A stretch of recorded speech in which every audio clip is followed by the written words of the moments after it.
কারণ কয়টি?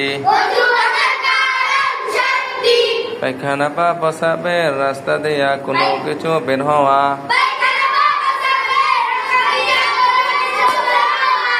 আমাদের থেকে বলেন। মুখ ভরিয়া বমি হওয়া। শরীরের কোনো জায়গা হইতে রক্ত পুজ বা পানি বের হয়ে গড়িয়ে পড়া। তুতুর সঙ্গে রক্তের ভাগ সমান বা বেশি হওয়া। চিত বা কাত হয়ে হালান দিয়ে গুম যাওয়া।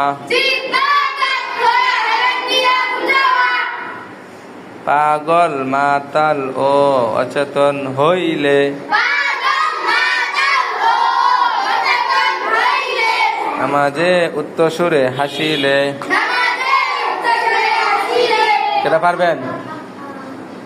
কেটা পারবেন? পারবেন আপনি? হ্যাঁ আসেন। আন পারতেন না? আন পারবেন?